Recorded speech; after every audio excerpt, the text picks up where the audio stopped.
Top of the Props is brought to you by Barkingham Palace Dog Grooming at Lemire, 1/10 Holiday Road, Lemire, where every pups are king or queen. Find them on Facebook, Barkingham Palace Dog Grooming, Macarthur. If you'd like to sponsor Top of the Props, contact us, the 81st minute at outlook.com.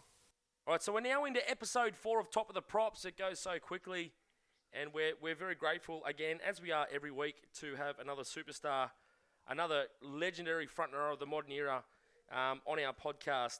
And tonight, it's a man, his career spanned 10 years across different hemispheres, right through the NRL and to the back end through the Super League. He played for New South Wales. He appeared in back-to-back grand finals. He won a premiership, and might be a little asterisk there, but we'll get to his thoughts on that later on as well.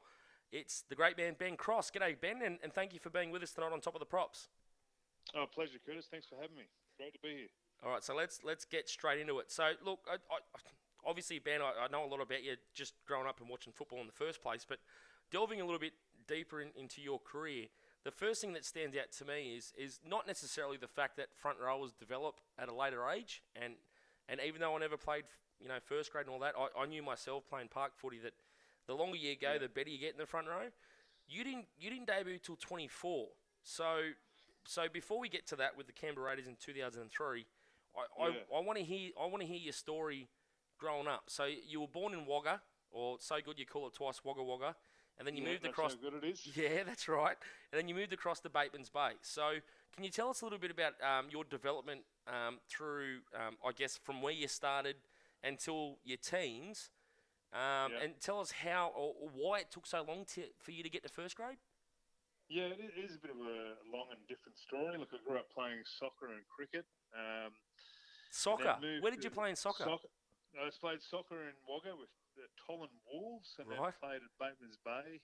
Played soccer there, and then when we got to high school, I started to get a little bit more size and moving into high school. And it was only a small high school. We had 3 primary schools that would merge into the one high school. So mates were all playing rugby league, and I said, "Come on, Crossy, come and have a game." So I started, and that was sort of where the rugby league took off. So I didn't really start playing rugby league till I was, I think, 11 in year 7, and then played all through high school. I even had a year 9. I actually had a year off rugby league. I concentrated more on cricket. Oh wow! I was a keen, avid cricket player, and was progressing through the ranks through cricket to sort of become a professional cricket player. But then, around about the age of year 11 and more so year 12, started to grow a little bit more. And not that cricket still wasn't interesting, but geez, you can have a game of footy over and done with 80 minutes, and then go and have a few beers with your mates for a game of cricket in the heat of summer. It becomes a long, hot afternoon. So, I sort of just progressed through junior rugby league there through Bateman's Bay. Only ever really made one rep team, and that was Group 16. Never made any Harold Matts or SG Ball with Canberra Raiders or Illawarra Steelers or anything like that. My brother did. He went to Parramatta. Yep. But then I just progressed through playing first grade at Bateman's Bay, and funnily enough, Brad Arthur was my first grade coach in Bateman's Bay. He came down from Penrith, and he actually coached myself and Adam O'Brien. Did he play? Was he captain coach, or did he just coach? Yeah, he did. Yeah. Actually, in the first game, he actually did his ACL, so he had the first year out, and then the second year we got to see the wares of Brad Arthur, and he was a tremendous lock forward, very tough, very skillful. Probably just lacked that little bit of extra size to make that next level when he was playing at Penrith Panthers there. But through that side there, myself and Adam O'Brien played all our junior footy and senior footy together, and we lost 2 grand finals back to back in Bateman's Bay in 99. 99-2000. And so then I moved up to the Canberra competition where my brother was playing for the Canberra Raiders under-20s, and he sort of left after a year there, and we decided to go to the Queanbeyan Blues. Yep. And had a season there at Queanbeyan Blues, lost another grand final, and at the end of the year there was an opportunity to go over and play in France. So my brother and myself, we went over to France. We actually went to different clubs. I did not know that. I couldn't find that anywhere. Yeah. No, a little bit of a probably footnote down the bottom of the screen. And, I went to a little country town called Tonnins, and my brother was up at Chatillon, and I was the only English-speaking person in the whole town. So after a while, I was getting a bit homesick. I actually got a transfer up to Châtillon to Paris to my brother's team. I finished out the season there and we won the championship, and thankfully we got the team promoted up into their Elite One competition. But we lost the best of 3 grand finals. So it was like a first past the post, you get promoted. Yep. But again, lost another grand final. So that was the 4th grand final in a row lost. Came back to the Queanbeyan Blues and finished off the last 3 quarters of the season there. And we finally won the competition with the Queanbeyan Blues that year in 2002. And I had all intentions of going back to playing in France, tossing and turning between going back to Châtillon to help them, or going back to the Catalan Dragons at the time. They were the Perpignan Catalan Dragons, and I signed with Catalan Dragons. But then Raiders invited me open to an old school open trial day. Yep. It was myself and 60 other guys, and it was only myself and one other guy that got selected to go in the training squad with the Canberra Raiders, or Premier League team at that time. And as the pre-season went on, players got called back, and by the end of pre-season with Premier League, I was a starting prop with the Canberra Raiders, which I thought was a miles away from where I sort of journey had come from. But I just put little stepping stones in place and played in good competitions and worked hard on my fitness and the strength outside of work at the time as a carpenter and scaffolder, and sort of just all fell into place. And then had 3 great years at Canberra and won a competition with the Premier League team there in 2003, which was a great thing to achieve there with Raiders as well. Yeah, so that's sort of how my career unfolded. It was a long, winding journey, but I'm really glad it sort of happened that way. Now, I've got to ask you really quickly. Please tell me you were a fast bowler in cricket. I was. You were? A fast bowler. Yeah. I can just, because I played a little bit of grade cricket in Campbelltown, and I was an opening bat. So the things the fast bowlers you came up against, and they would breathe fire. So I can just imagine what you were like coming down and you. Was there a lot of bounces, or were you line and length? Yeah, there was quite a few bounces every now and then. Like, you always have to bring the chin music. Yeah. Look, I guess I want to ask you too, because when you look on it back now, Ben, I guess it goes so fast when you look back in perspective. But at the time, like, and I don't know what kind of, like, when you were growing up, if you were always a huge footy fan, or you're one of the other guys that just played it because everyone else played it, but did you feel like that time was slipping away from you, and you were just happy to take a contract here or there, or? No, not really. I was always a footy fan, and I used to go and watch Raiders games when I was playing at Queanbeyan Blues, and I had an opportunity there. When was it? In '99 to go to the Illawarra Steelers. Okay. Just up the road from Bateman's Bay. Yep. Yeah. So I made the Southern Division, Group 7 Southern Division there in the first grade competition. But then at the end of '98, Illawarra Steelers and the Dragons merged. So they had a gluttony of Premier League players and first grade players to choose from. So they weren't signing any new talent. Yeah. And so, that's okay. There we go. That was my one sort of hope. But then when I got asked to go up to play Queanbeyan Blues, because that's when my brother went, Wayne Collins was the coach at the time. And I sent him a few tapes, and he goes to my brother, I want your brother as well. I want Ben. And so having that foot in the door was terrific. Then as I signed to go to Queanbeyan Blues, Wayne Collins got the reserve road job at Canberra Raiders. So he left. And the guy that took his job, funnily enough, was an old front rower that I used to know that used to play for Bateman's Bay. So he was coaching at Queanbeyan Blues. I was now being coached by one of my idols that I used to go down and watch on the hill when I was a kid growing up at Bateman's Bay, watching the Bay Tigers run around. Mick Mantelli was the coach, and then Wayne Collins still kept an eye on me while I was playing the Queanbeyan Blues, and I was playing quite strongly in a good competition. So it's all about how I sort of placed myself and just sort of how the cards fell into place. But I would go and watch reserve grade games and Canberra Raider games while I was living in Canberra playing for the Queanbeyan Blues, thinking, there's something missing here. I should be doing this. I know I can do it, and I got my opportunity, and I sort of didn't let go of it after that. And the thing too, you can tell me, Ben, is that looking throughout your career, and yes, you came onto the scene at 24, and I guess it all happened pretty quickly through Melbourne and then New South Wales. But Yeah. you always had the body shape. Did you always have that front rower? That big kind of. You remind me a bit of Paul Harrigan, that body shape. Did you always have that coming up?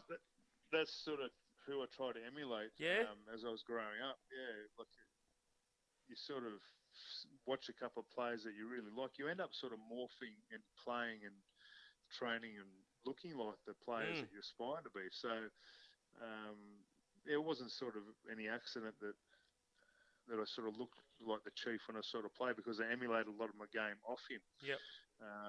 And I just worked really hard on my body, my fitness over the years in the gym, and that was just something that I really enjoyed. But it worked really well with being in the front row as well. And it's funny that we're talking about that, because it's somewhere on YouTube, but I couldn't find it today.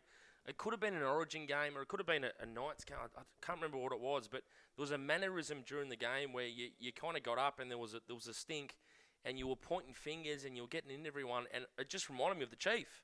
And I was like, that's Paul Harrigan. Yeah, well, there's an old photo of myself and Josh Perry standing at arm's length, holding each other's It could be that. collars. Yeah, and I've got a photo. It was a nice photo to sort of have, especially being Manly as well, Manly and Knights, and Chief and Spud Carroll. So it was a good little memento from that game. Yeah. All right. So this is something I did find, and I did find some words from you on record as well, speaking about your NRL debut. It was a Sunday afternoon in 2003 against the Dragons at Cogra, and you get suspended for an incident with Mark Riddell. So I know, well, I've read about it and I've seen it on telly myself. Can you explain what happened? And maybe you're going to probably brush this off and say you had some points from New South Wales Cup leading into that?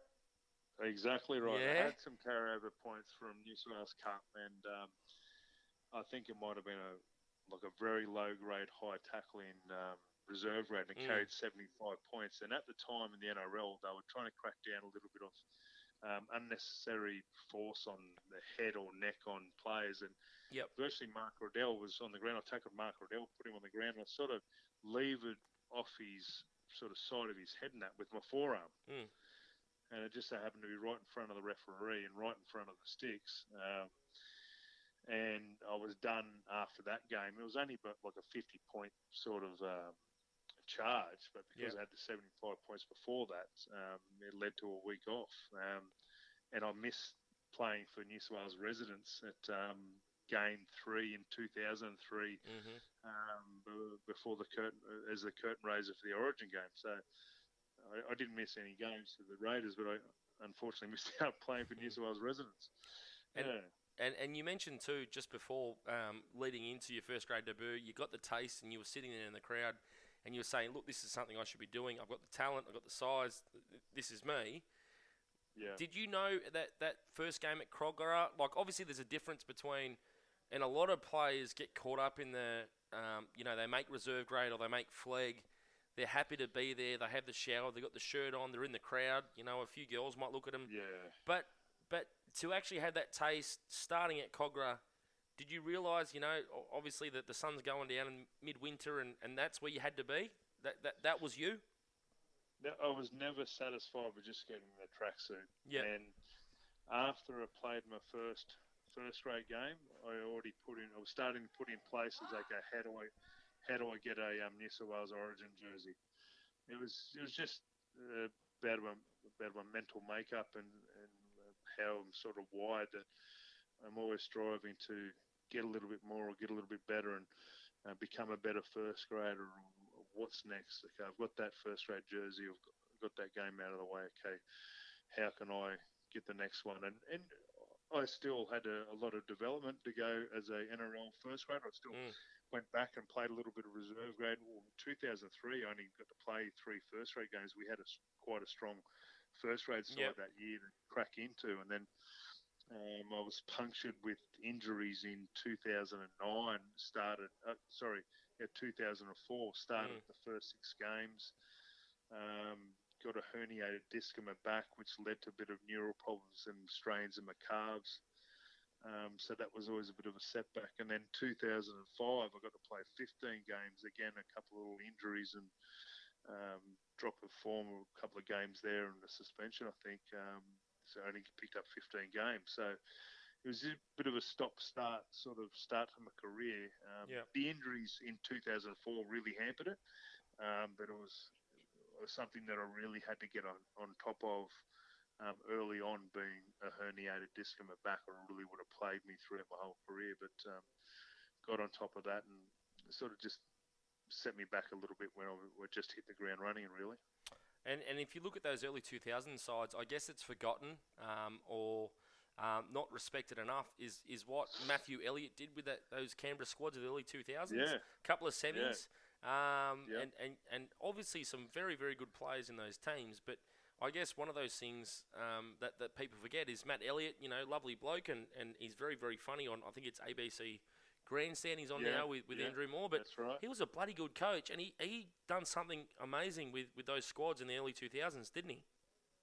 He did. We had a lot of grafters. We had a lot of really hard work. Yeah. You wouldn't say we had any really out-and-out superstars. We had a couple of guys playing a little bit of Origin for Queensland there. Clint Schafosky, Adam Mogg. Yep. Mark McClendon was there. We had Ruben Wiki, Simon Wolford. Yep. Luke DeVitt, Ryan O'Hara. So there was just a good balance of talent. Probably just didn't have that one or two superstars that really elevated us to the next level. But we were hard sort of grafting type of team. But just as those years were transgressing from 2003 to 2005, we were starting to lose a lot of our senior players at the time. Ruben Wiki went back to New Zealand. Luke DeVico went to Wigan Warriors. A couple other players started to leave, and you could just start to see there was a new generation coming through that was going to take a bit of time for them to have success. And unfortunately for Canberra, they've had some great players come through there, but they just haven't been able to hold on to them all, whether it's the clubs doing or the individuals doing, they just weren't the right makeup of person. But they had a premiership winning team there over the years that with the players that have gone through there, unfortunately. Now, so you have some solid years at the Canberra Raiders. You're on the radar. Tell us about the process of getting to Melbourne. Was it Craig Bellamy directly, or was it Frank, or who got you to Melbourne? What was the process there? Frank wasn't there at the time. Oh, he wasn't. Okay, yep. No, I actually knocked back Craig in 2003. Did you? He wanted me to go. Yeah, I did, and he still tells the story, and we sort of have a laugh over a beer. And I just made the New South Wales resident side, and he rang me up that week. But I was also in negotiations with Canberra at the time. And look, I was a local guy. I was pretty loyal. The club that I'd just come through with an open trial, and I really wanted to hang around and learn off guys like Ruben Wiki at Canberra Raiders at the time. And I didn't know too much about Craig. He'd only started in 2003 at Melbourne, and I didn't know too much about the players down there as well. So I actually declined his offer and stayed at Canberra for another couple of years. And it wasn't until the end of 2005 I had an option to stay at Canberra for 2006. Yep. But I just wanted to test the waters a bit and see what else is out there. And I was all set to sign with the Cowboys. I was on a flight home back from the Cowboys. Yeah, right. And got a phone call at Brisbane Airport. Just so happened to be a phone call at the right time as we were changing flights. And it was Michael Maguire, who was the assistant coach at Melbourne Storm at the time, but he'd had previously been at Canberra, and we struck up a really good relationship at Canberra. And he goes, "Mate, Crossy, you're not going to Melbourne. You're not going to North Queensland. You're coming to Melbourne." And so we flew down on a bye weekend, had a look around. It wasn't too impressive. I could the old graveyard. No, Craig took me to an AFL game. Right. And me and my girlfriend at the time, now wife, were sitting there, and he sort of looked over my shoulder and he goes, "This isn't impressing you too much, is it?" He goes, "Oh, mate, to be honest, not really." And he goes, "All right, come on, we'll go for a beer." So we went down to St Kilda, beautiful little spot down at St Kilda, and he said, "Is this a little bit more like your liking?" He said, "Well, I am a coastal boy. We've got the ocean there. We're having a beer." I said, "Mate, this is nice. This is good." Yeah. sort of we went from there. Yeah. So Craig Bellamy, does he still do it? Does he still take possible recruits to AFL games? I don't know, man. I reckon he might do a little bit more digging these days. Yeah. I've actually come to really enjoy AFL and really like the game, but at the time it wasn't really on my radar to watch in the pastime. But yeah, I don't know. You'd have to ask him. But yeah, he'd have a few tricks up his sleeve, I'm sure, Craig. I do have a question because, and I was going to hold this question back for later, but I might as well throw it out now. So you come into first grade at 24, and it's not like you hadn't spent most of your life playing football already. So you already had the bits and bobs and the sore knees and the sore arms and everything else. So then you finally get to first grade. You play 3 years at Canberra, and then you walk into a Craig Bellamy preseason. What was that like for your body? Because I guess people only see the name; they don't see the age, and maybe until in perspective later, like we're doing right now. But how was it like for you being one of the an older rookie that's played a couple of years and all that? How was your body feeling going to your first preseason down in Melbourne with Craig Bellamy? Oh, I think it was so much better that I went to Melbourne in 06. I don't think if I had went to Melbourne, obviously I was playing in Canberra in 2003. If I'd have went to Melbourne in 2004, I don't think I would have been ready for what was in front of me at Melbourne. Having because I hadn't had a NRL preseason yet. I'd come through the Premier League for 03. Then I'd only had 2 first grade preseasons while I was at Canberra, and that sort of prepared me and got me used to what NRL training for preseason was really about. And then with the advice of Michael Maguire, he told me, look, we run a fair bit, and so I actually deliberately lived within 5 k's of Canberra's training centre, and I used to run to training sometime or run home after training, just because I always felt like I was having to catch up time because I started so late. Yeah. So I always had to train more. I always had to run more. I always had to lift more weights than everyone else because I hadn't had all those developmental years the other players got. And the age that I went to Melbourne really didn't affect my training too much at all. It sort of put me in good stead that I was a bit more hardened. Like through the years of playing in France, like I went 3 years back to back, 3 footy seasons back to back without missing maybe 1 or 2 games. So from Queanbeyan Blues to France at Queanbeyan Blues, I don't think I missed any more than 2 games. Yeah. And playing in Batemans Bay, I don't think I really missed any games at all. And the same with the 03 season. So I played a lot of footy. That I think held me in good stead for the Melbourne pre-season. And yes, it was quite tough and quite arduous, but I did a lot of running leading up to it and put myself in a really good place when I got there. And most front rowers probably wouldn't like me saying it, but I was quite proud at the time when I got to Melbourne. Like we'd do our running at 1.2s and our 800 stuff like that. I was placed in with Matty Guys and Billy Slater's and Cooper Conk's group. Like I was pretty chuffed about that. So I was putting a few of the other forwards and front rowers on notice when I got there straight away. So Craig was actually able to sit up and have a look at this guy that's just come from Canberra. So I put my best foot forward. Yeah. And you hear some stories back in the day too, like boot camps and all the rest, and Jason Riles getting there. And I've heard stories where, obviously Jason Riles is an Australian representative. He's a Blues rep, and look, hopefully we have Jason on the show one day. But I've heard stories, and you can correct me if I'm wrong if you've heard different. But Bellamy would give certain players things to do in their lanes. For example, I heard Jason Riles, if you drop the ball once, you're off. All this kind of stuff, and then you get George Rose down there or Cassiano, and he's hiding in the bushes and all that stuff. Was Craig Bellamy as scary? Is he as scary as everyone says he is? Oh, he just demands high level of standards. Antonio Kafusi there one day were doing a few runs through Studley Park, and it's like a 1.2k run, and he sort of slowed down a little bit and put his hands in his hips, and Bellamy jumped out behind a bush and yelled and screamed at him. So, yeah, I always knew he was around somewhere. But he used to sometimes get in and do the conditioning sessions with us. Yeah. There was a big hill. There was Studley Park and Ruffy Park, and I think Ruffy's got this big, long, massive hill that you got to run up and come back. And we were doing about 10 of them, and he was running in it as well. And he used to do quite a bit of running, but this day was quite hot, and I think he knocked himself around a little bit too much, around about the 6th or 7th rep, and sort of he was flogging himself. So the players, look, you've got to put in as well. So he would never ask the players to do something that he hasn't done himself, or that he wouldn't be willing to do as well. So that was something that you knew he trained hard physically, and you knew he already worked hard behind the scenes as a coach. So he would never ask for you to do something that he wouldn't be willing to do himself as well. So, yeah, there's a few old little tricks of Craig that he uses to motivate players and stuff like that. But, he did well with Cassiano there, trimming him down nearly a back rower, but I don't think he got the same effect with George Rose, unfortunately.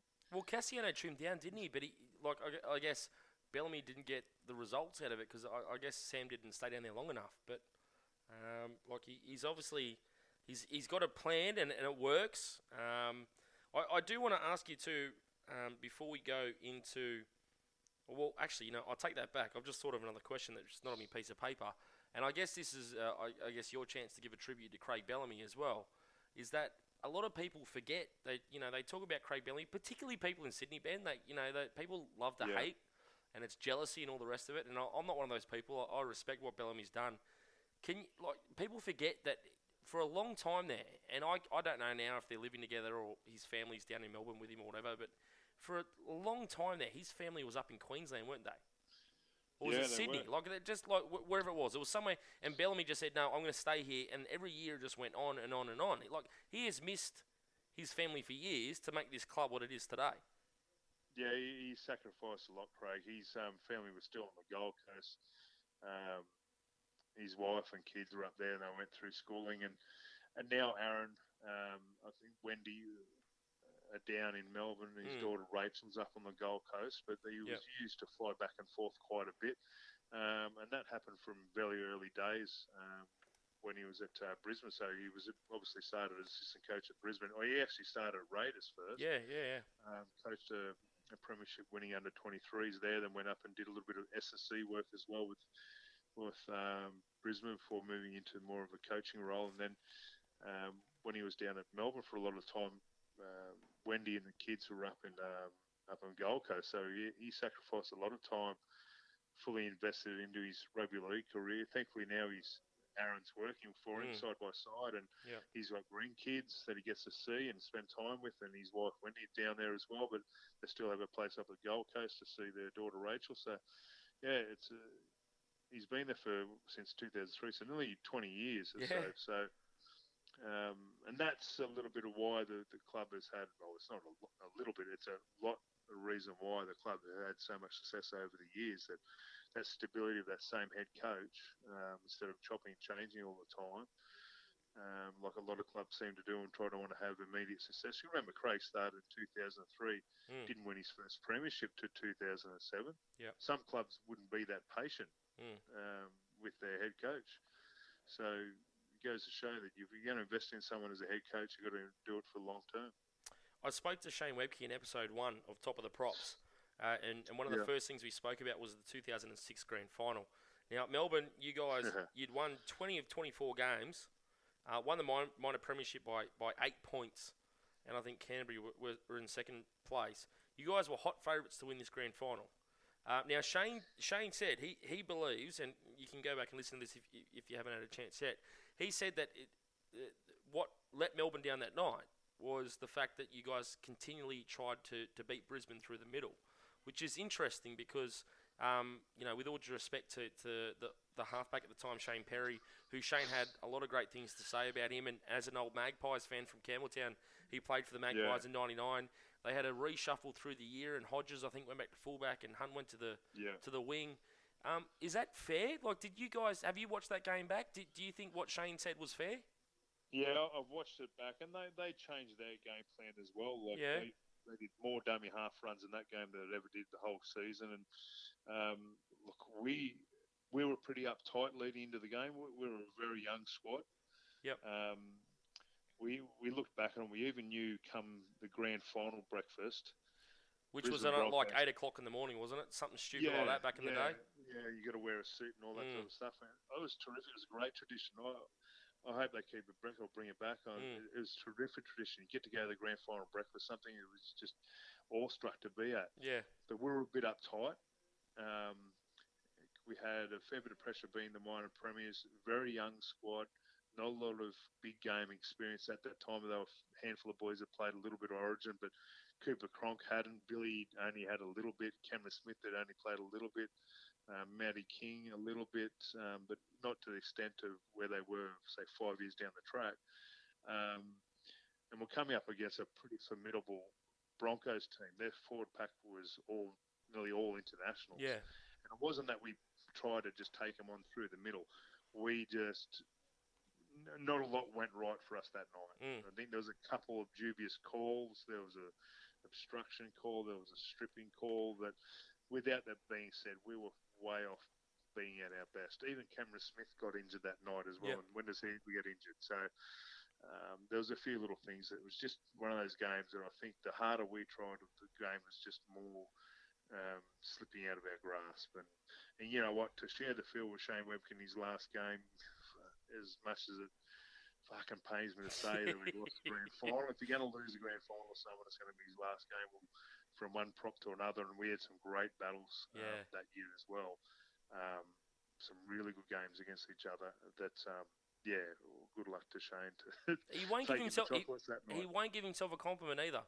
Like Dad said, I tried to tag him a couple of times the first one and say, you Glenn Lazarus, you took over his role. He said, no way, all this. And so very humble man, but obviously, after that game, one of the things I remember in my head is Webke just releasing all this joy and cuddling everyone. It must have been tough for you guys, but it was. So look, you played 9 games in 2006. So you were in the system. You played 23 in 2007. Did you feel that? Did you feel like in 2007, this is me, this is Ben Cross, I'm one of the best front rowers in the competition? Like I know it's very hard for you to say that on a podcast, but could you feel like you were at your peak and you were in a premier team, you were leading from the front? You lead the way for this Craig Bellamy coach side. Yeah, well, even in 2006, I played limited amount of games because when I first got there, I actually snapped my ankle ligaments in a trial game, and then so I missed the first couple of games, and then I had to come back through playing reserve grade at North Sydney Bears and Brizzy North, and the team was just going so good that he wasn't going to make any changes. But as soon as I got my crack in first grade, I made a pact that I would not be out of the first grade team after that. And I think I even remember the stats. It was a Sunday afternoon game, debut. It was actually against my brother. He was playing for Penrith Panthers. Yeah. Mum and Dad were there. Yep. And who were they going for? One foot in each camp. But it was down in Melbourne, so I think they had to go for Melbourne. And I think I ran for about something like 220 metres off about 23 runs and I made about 40 tackles in about 50 minutes. And I made sure that I was never going to be out of the team after that. And I never missed another first-grade game that I could be selected in for Melbourne after that. So just the trust that he showed in me that I repaid it in my efforts. And then in 2007, like you were saying, that I never thought that I was one of the best front rowers in the game at the time. It was just I wanted to be the best front rower at Melbourne Storm. I had to be the best front rower I could be to hold my position because we had Antonio Kafusi, Brett White, Adam Blair was there. Jeff Lima? Garrett Crossman, Jeff Lima. Yeah. So we had a lot of talented middle forwards there at the time, and I had to be at my best just to hold my spot in the team, let alone being the best in the competition. So that was the healthy thing why we had a lot of success. We were just it was a real good, healthy competition as well. We would help each other out as much as what we would sort of push and drive each other in a competitive essence off the field and on the field. So that just made everyone better.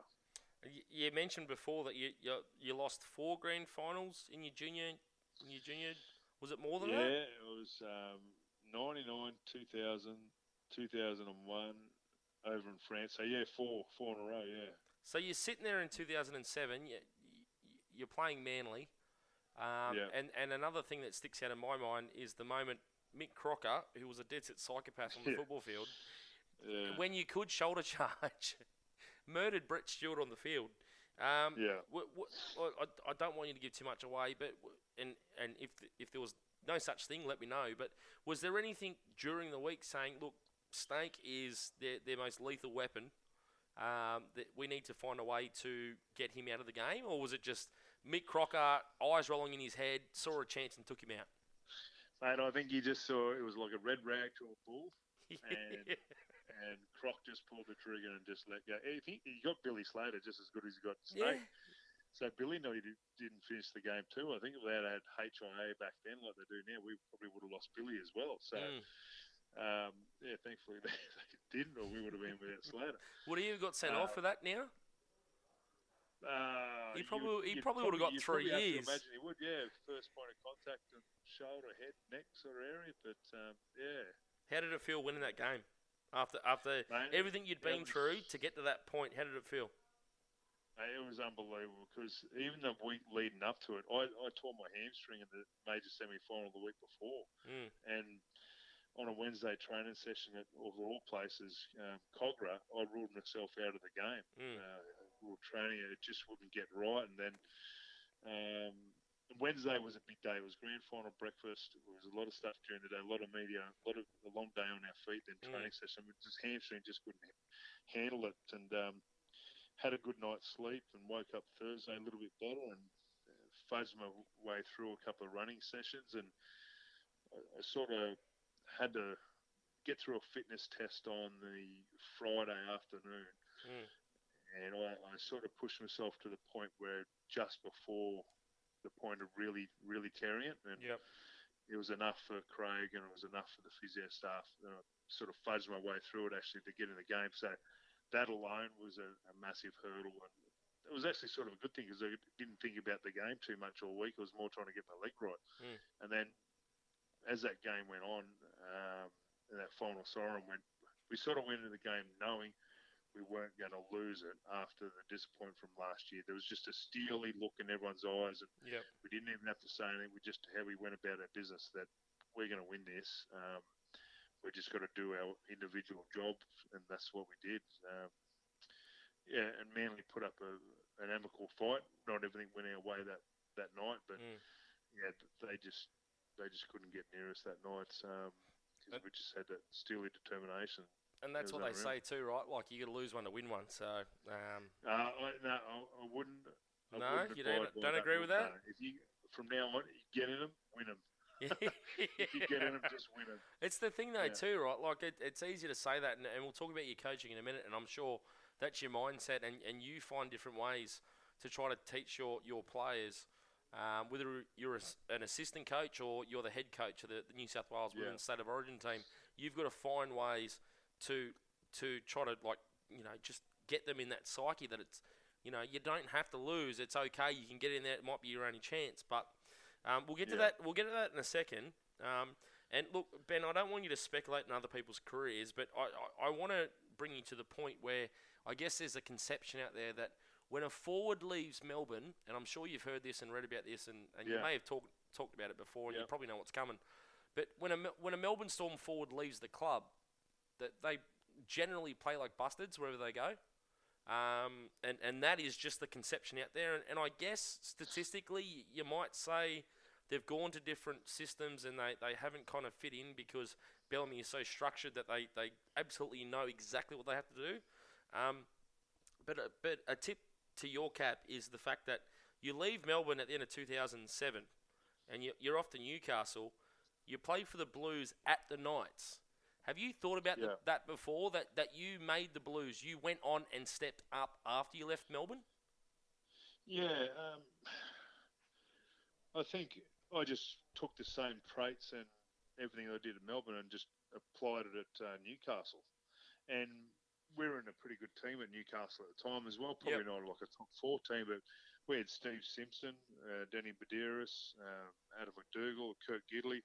Like, there was still quite a large group of current New South Wales State of Origin players as well. So I'd left a system where there was a lot of Queensland and State of Origin players, and went to Newcastle, quite a few Origin players as well. So that type of professionalism rubs off on you, and it inspires you to keep on pushing as well.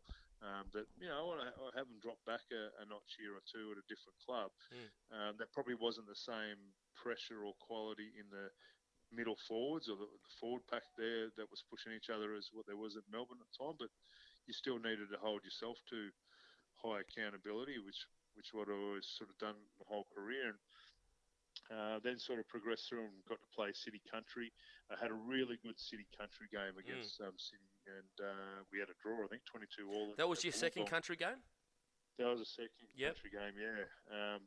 Sort of had a feeling after the game, I might be in with a shot here. And remember Brett Finch after the game just walking past me and shook my hand. He goes, "Mate, you've just played yourself into a Blues jersey."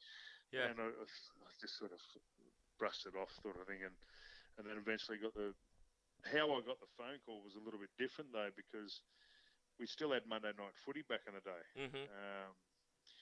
And so we were playing actually Melbourne at Melbourne, of all places, on the Monday night. And the game would after that game, the team would get announced, and then we'd go straight into camp. So we were told, myself, Kurt Gidley and Danny Badiris, to take an extra bag just in case. Oh, is that worse? So I was like, oh, shit. I'm going into this game, it's going to be tough up against Melbourne, former teammates. Yeah, I've got to go all out because there's a mark of respect. Geez, I hope I don't get injured because I know there's a fair chance there's a Blues jersey in my bag next week. And thankfully after the game got through it and said, well, yeah, Crossy, you're going to be playing for New South Wales, and that was just a dream come true. How was that for your family? God, could you tell them before you played that game in Melbourne? No, I couldn't, and I couldn't, and I couldn't. I just had to keep it nice and quiet. But it was a good thing about it was, I don't know, other people might say other things, but as soon as I got the nod that I was playing, I was just so grateful for my under 14s coach in Batemans Bay, my under 16s coach, my under 18s coach. The first year I played Batemans Bay with Brad Arthur in '97, we didn't win a single game. I was really grateful for all the teammates that I had there. It was the first thought that I went to was so grateful for all the teammates I've had over the years to get to that jersey, and I've never really had a platform to be able to thank them all collectively at the one time. So thank you for that. But it was just surreal, and then to get the jersey and put it on, you feel 10 foot tall and bulletproof. Yeah, and look, a lot of professional players these days, they talk about they get the blinkers on when they're running out or the whistle goes and they've got to take the hit up. Yeah. But was there a point before that first Origin, and I'll quickly mention it, Game 1, 2008, 70,000 people at ANZ Stadium. Yeah. It might have been ANZ then or Telstra, it doesn't matter. You come off the bench, honestly, who gives a shit if you're off the bench or not? You're playing for the Blues. And the pack you're behind, White, Badiris, Fitzgibbon, Hoffman, Mason, Gallen. It's not a bad starting pack to be behind. Was there a point when you're running out, when you're putting your jersey on, when you walk into the stadium, when you think, Jesus Christ, I'm representing an entire state of rugby league mad fans? Yeah, it's when you get the card. So I was named in the starting team, but then. Oh right, okay, sorry, I'll take that back. Sorry. No, that's where I came off the bench. Then the third game of the series, I was named on the bench, but I started the game. So but that first one, I was told, right, Crossy, you're going to be the first one on. Interchange. It wasn't until I was sitting on the bench and had all the gear on, looking at the crowd and watching the game, and you sort of watching the game, you're not really taking it. Not until they said, Crossy, you're up and give you the first interchange card. Can you think? Yeah, you can. You're trained to do it. And then they give the card. It's not until you hand that card and you take your first step over that white line and right out, that's it. I'm an Origin player now. Yeah. Get out there and do it. Play your footy. I'd be shitting myself. Yeah, you do for about 2 seconds, then you go, I've got to do my job. Yeah. I've just got to do my job. And like Craig sort of do your job. Just do your job. So I thought, I've got to do my job. Because the next thing you know, you're standing shoulder to shoulder, Whitey's on one side, Bedsy's on the other, making tackles, Petro's coming at me, and that type of stuff. All right, let's get into this. This is great. I don't know. I think I was at. Was that the game? I think I was there. Was that the game where the Blues wore a commemorative white collared old school strip. Yeah, that was because of 2008. We both wore the jerseys. Yeah, okay, I was there. There you go. Yeah. That's awesome. So you actually win 18-10. Now, yeah, we do. I couldn't find it online. Now, you missed game 2. Was that injury or how the hell did you miss game 2? I broke my thumb in game 1. Mm-hmm. Walk into a scrum and look down at my left hand, and that thumb shouldn't be sticking out like that. And I sort of pushed it back down and popped back up. Thought, oh well, something's not quite right there. And that was just before half time. I went in and sort of got it strapped to the side of my hand and just hold it on place, and I'll just keep on popping out. But I got a Bennett's fracture where the ball and socket sort of break in half. Oh, God. So I miss game 2. Thankfully, I had to have surgery. Thankfully, got back in time for game 3. And you go down by just 6 points in game 3. Could you guys realise at the time? Did you have any idea of what was happening with this Queensland team, or was it just year by year? You take it year by year because the Blues, you're coming off the back of Andrew Johns and Fittler and all these fairy tale finishes, and I mean, I guess we were so used to, one team wins for 1 year or a couple of years, and the next team comes back and fights back. Were you guys aware of what was happening, or was just, unlucky this year, we'll go on to next year? Look, it was unlucky.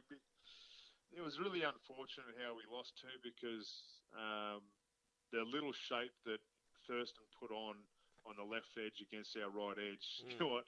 We practiced it about 20 times in training. Yeah, and that's how great of a player that Thurston is. You know it's coming, but you still got to be able to stop it. I can still see the play unfold. I don't really want to talk about the players that were involved.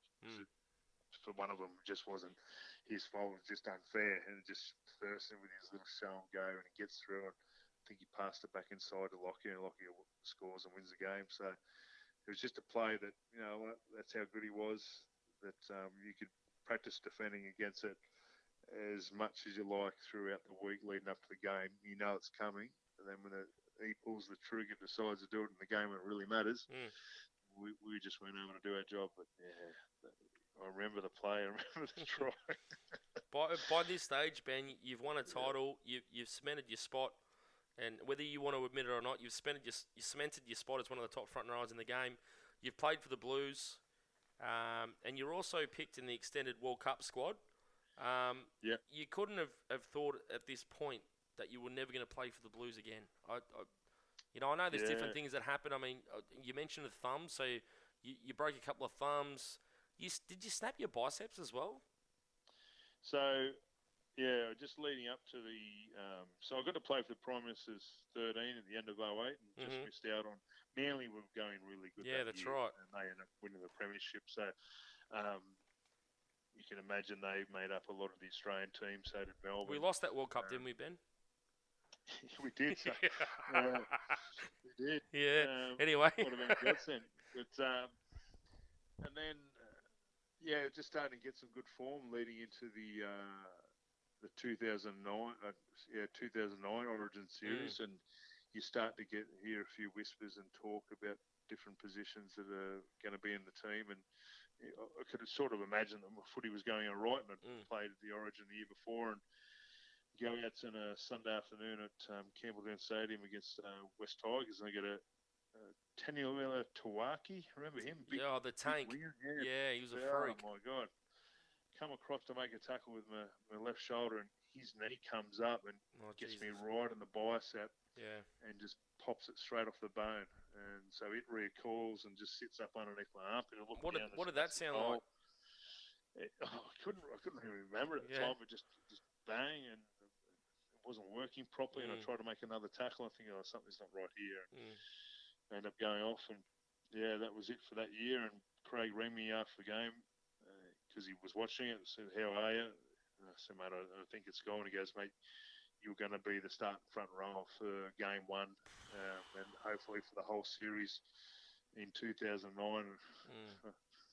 I go, "Mate, thanks for the call. I really appreciate it." But he goes, "I don't know whether I should tell you or shouldn't tell you, but you're going to be the starting prop for 09. But, well, mate, it's good to know that my hard work was paying off, but so be it." To your work ethic. You get back on the field in 2010 and you play 23 games.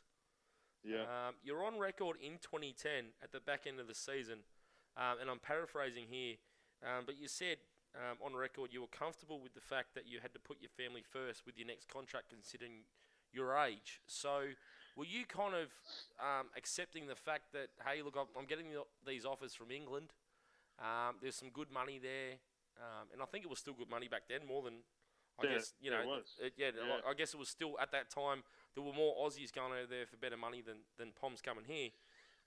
Were you completely aware of that stage that your NRL career was winding to an end and you were putting your family first? Yeah, look, I didn't. It was a bit of a stretch too far for myself to get back in the New South Wales team in 2010 as well. Not that was a bit of a selfish looking at it, but I still wanted to play really well with the Knights, and I wanted to play rep footy again. But there was a good young crop of front rowers coming through, and because I had a whole year out the year before, and no disrespect to the Knights, we weren't going quite as good in 2010 as what we needed to be to stand up to be counted. I was still playing good footy. And so sort of I could see that ship was starting to sail at origin level. But also we had that issue with Denny Wicks in 2010 at Newcastle as well. And that took a fair bit of toll on me and the club as well. And I was a little bit frustrated with how things were handled there. With it. It was no fault of anyone's other than the guy I mentioned before who did it, sort of thing. And it was just for a bit, felt like the right time to sort of go overseas too. I think I was 31. I did re-sign to stay in Newcastle in 2011, but then an offer came from Leeds to go for a couple of years, and I thought, well, it was a great time. I've got a young family, 2 young kids and my wife, so we'll get over to the UK and spend a bit of time over there. I always wanted to get back to Europe to play over there after my time in France, and my wife had never been. I said, look, let's go, and the opportunity came up. And I was a little bit disheartened with the NRL in 2010 with what happened at Newcastle. I was sort of left on sort of not the best, not on bad terms with Newcastle, but in not favourable looking upon the game. Shitty on the game. Yeah, I was just shitty on the game. I was just shitty what happened in Newcastle in 2010. And Denny Badiris had left. He was a really good mate. He was actually over Leeds at the time, and just a few little things that happened. Brian Smith walked out halfway through 2009, and Rick Stone was doing his best there at Newcastle. So it was just a good time to go. Just a new challenge, and front rowers. Age 31.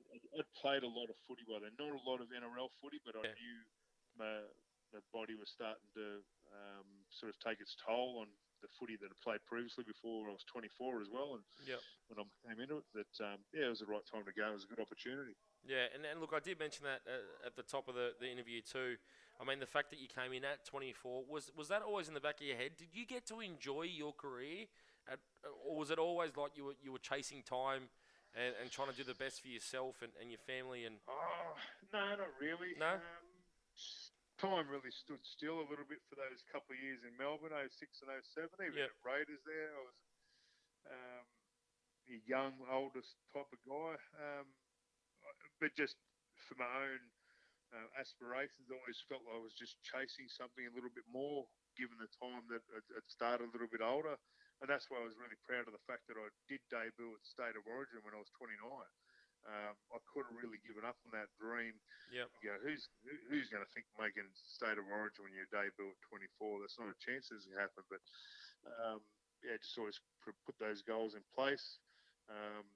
Got close to play for Australia. Look, got to pull on the green and gold for Prime Minister's 13, represent the country there. That was a big ticket, a feather in the cap. That was unreal, and just to be named in a World Cup squad was bloody awesome. So.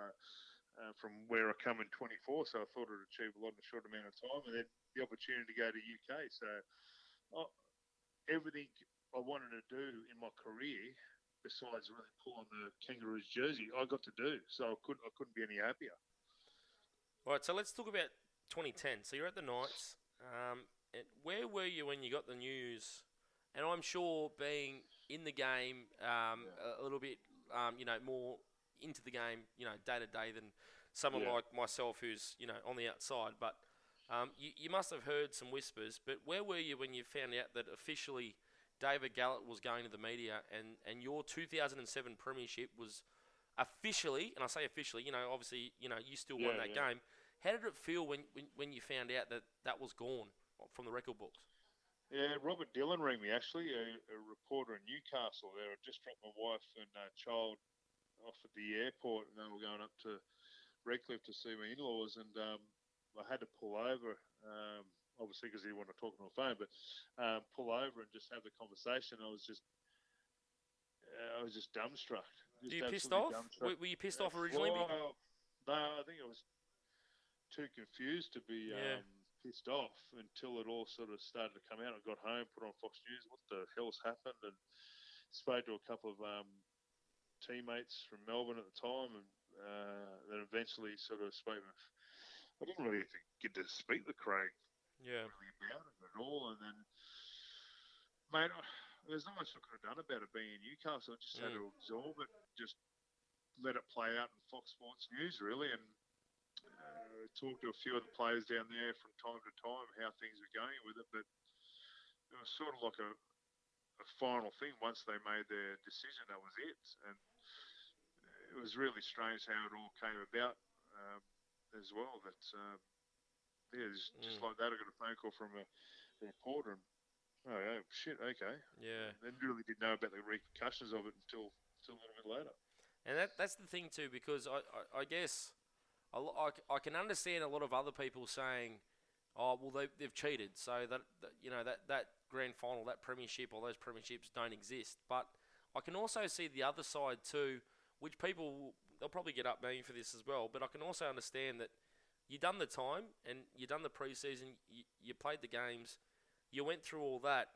Can you understand the other side of it too? And I'm sure you've probably passed people in the pub and all that other stuff, but what are your thoughts now on it, and can you see the other point of view on how other people stand on it? Because I remember at the time too, Brian Waldron, the CEO, I don't know where it was, but I'm sure he said something like, or maybe it was in the Thunderstruck book, which I've got, and it's actually sitting right in front of me on my bookshelf.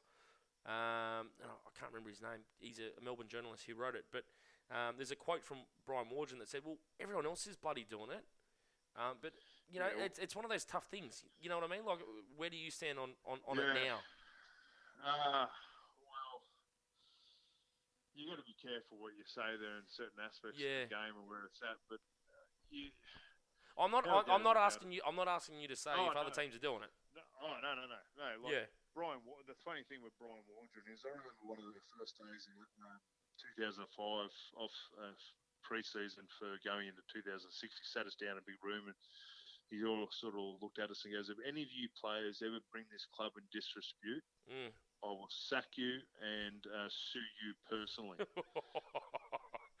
Yeah, fair enough. And it was just mind-boggling that he would say that, and then a few years later, this comes out. Right or wrong, teams inadvertently or advertently have been done for salary cap breaches. Yep, and it happens. It happens every year. And it happens. And teams have been done for salary cap breaches larger with less punishment than what we had in 07, especially for 07. It was only, I don't know. I don't even think it was $100,000 or $150,000. Might have been $200,000. That these days, that's maybe a fine or slap on the wrist or 2 or 4 points that has happened previously. But did you hear the story about the receptionist just nonchalantly, just not even thinking, picking up the second book when the error was there? Have you heard that story? No. Yeah, I mean, it must be tough for you guys. Like, honestly, like you guys played. You had, like, you go to a good team. You come from Canberra. You play. You get your name out there in front of everyone. You sign a contract with the Melbourne Storm. You want to play for Craig Bellamy. And then years later, you find out that it's taken away from you. I want to ask you, and we'll leave it there because I know it's tough for you to talk about. You've got a premiership ring from that year. I got the ring, I got the tattoo, and I got the memories, and that's what Craig Bellamy said to us. At the end of the day, what is it? And he said, it's a memory. Yep. He said, do you remember how hard you trained? I said, yeah. Yeah. Do you remember all the work we used to do in the gym and on the field? And I said, yes. Do you remember all your teammates doing that? Yep. Did we outrun teams when we're on the footy field? We sure did. Yep. Did we outplay teams on the footy field? We sure did. Did we outdefend them on the footy field? We did. So, in that respect, we were the best team in the competition. Yeah, we outworked and outplayed everyone because we were the hardest working, not because we had all the best players and all that sort of stuff. And look, if you want to look back at that time period as well, Ben, and if you just remember as well, looking back at those games, I don't remember the Melbourne Storm ever winning by 60 or 66 in all these games. No. I mean, you were the fittest, and you were the best coached. So, yeah. I mean, it's a tough one to talk about, and thank you for not ripping my head off for trying to delve too far into it. The players that were there at the time. Yeah. Weren't the Cooper Cronks, Billy Slaters, Israel Folau's and Greg Inglis's, they're what they were in 5 years' time. Like Cooper Cronk hadn't played State of Origin in 07. Yeah. Billy Slater was in and out of the... Billy Slater wasn't even the Australian fullback or Queensland fullback at the time. Reece West was fullback for a while there, and then Bowen and... Yeah. Yep. Yeah. Carmichael Hunt. Yep. Greg Inglis, Cameron Smith was a regular stayer. A lot of those guys that still not hit their straps at their best. They were far off being the superstars of the game that they end up becoming 3, 4, 5 years down the track. So they weren't. They weren't what they were going to become at that time. Yeah. Yeah, and too, another thing too is you remember when Billy Slater debuted, he was a winger, centre. Bellamy didn't know what to do with him, and Cooper Cronk was he probably didn't have the ability to be a halfback. He was a bench hooker and centre, and Cameron Smith was just a hairy accountant behind Richie Swain. So that's it. Yeah. That's it. Look, let's move on, and I want to talk about something which is right now something that's a bit closer to your heart. Now, you've recently been let go by the Brisbane Broncos with a whole bunch of other people as well, which is, it's bloody terrible, mate, and there's a lot of other people in the same boat as you, so I'm sure there's a lot of people out there that understand what you've gone through recently, but you've also, in the last couple of years since retirement, you've coached the New South Wales women's side. How was that? That must have been amazing to see where it's come in only the last couple of years, and the fact that no matter what happens in the next 50 years, 100 years, 200 years, we're potentially, who knows, in 200 years, there's 80,000 people, not 200 years, but let's give it 50. Yeah. 80,000 people at a standalone NRL Women's Grand Final in Sydney or Brisbane or whatever it is, and you were part of that, and you were part of that process. What does that feel like to you? Yeah, I probably didn't really understand the magnitude of women's rugby league at the time. And funny story how I got the job. I was in a New South Wales Rugby League doing a bit of judiciary work and bumped into Jamie Feeney, a former Melbourne Storm teammate. He was doing the Pathways program for New South Wales at the time. I said, mate, we're looking for a coach with the women's team. I thought he said assistant coach as well. I said, no problem. I put my resume into David Trodden, and I got a letter back saying, congratulations, Ben, you're the new women's head coach. I rang up Jamie and said, head coach? What are you talking about, head coach? Very smooth, Ben, very smooth. At the time, I was coaching just in South Newcastle, the Newcastle competition. Where you won a premiership there too, didn't you? Yeah, 2 out of 3 years. Yep. Which was nice. We had a couple of years of Newcastle Knights, New South Wales Cup as well before that, which was bloody good fun as well. We lost the first grand final to Penrith. We won the second year. We won the grand final against Wong, so we had a bit of success there. So that was great. And then got the New South Wales job, and it was very infant in its years of still development from where they are now. So I could only imagine what they were like previously on how they would do. We would go around to regional areas and to a couple of times at Belmore just to put on footy clinics to see how many girls would turn up to select. But there was a competition going in Sydney and a couple in Wollongong and Canberra, and we would travel to these areas to put on clinics just to see what talent ID we could sort of spot to bring girls into the New South Wales Pathways program. And that was like a 12-week sort of process. And then we would get a squad of 24 and eventually sort of cull them down to the 18. And that was a fair process in itself. It was challenging coaching them as well. I was coaching up in Newcastle, so I was travelling back and forth on weekends and train in the morning, quickly get in the car, drive back and coach South in the afternoon. Yeah.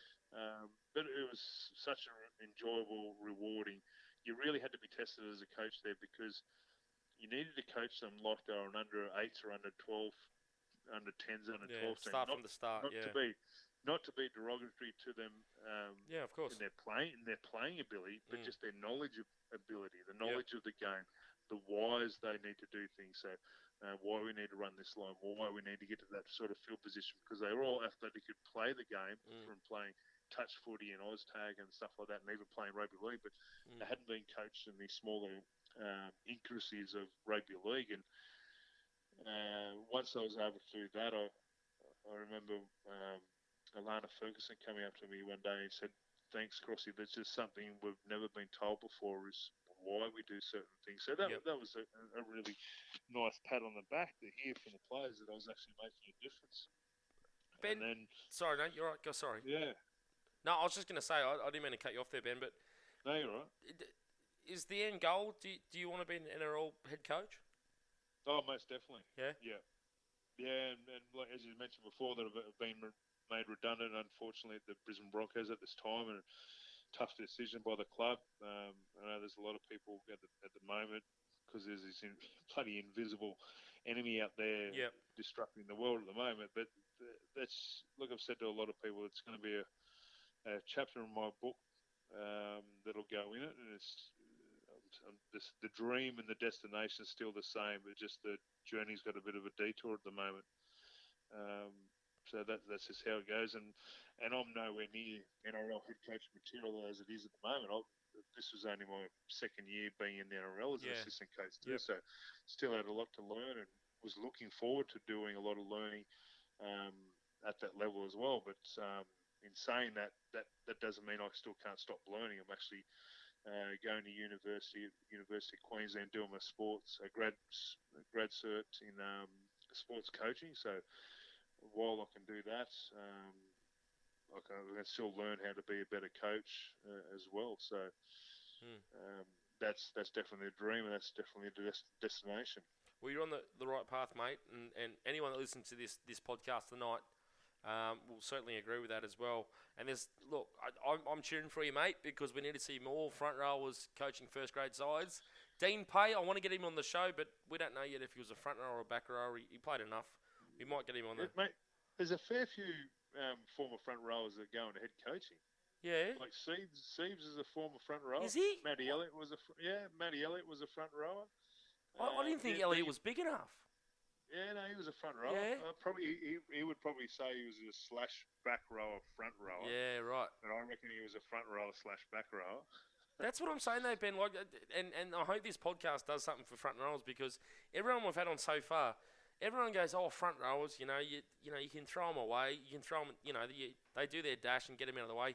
But the front rowers, and this will always be the way, I don't care what happens to rugby league in the next 5,000 years, every game comes off the back of what a front rower does. And I hope people remember that. Like, deep down, mate, we're deep thinkers, front rowers. Mate, we're the best. Jason Riles, mate. Jason Riles is he's on his way? Yeah, so... You two might be fighting. You two might be fighting soon for a start somewhere. So, have you got him covered? Can he fight? I've never seen him fight. I never saw him on the field throw a punch. He's still a big man, Jason. He's a big man. Still a big man. He's a big man. Yeah. Before we let you go, Ben, and thank you very much. We truly appreciate it. We also want to mention your website as well, mate. bclifestylefitness.com.au. Do you want to just tell us quickly a little bit about BC Lifestyle Fitness?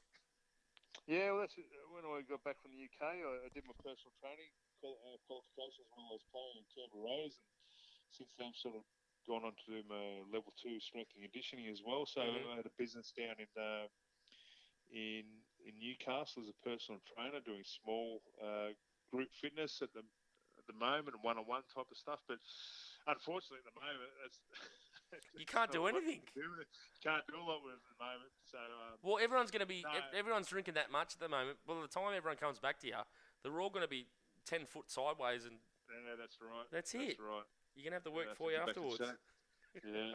Well, we'll hibernate for 3 months, come back out, see the sun, and get ready for summer. Good on you, Ben. Mate, thank you very much for tonight. You're obviously a very well-spoken man and on the way to higher honours in the coaching game in rugby league.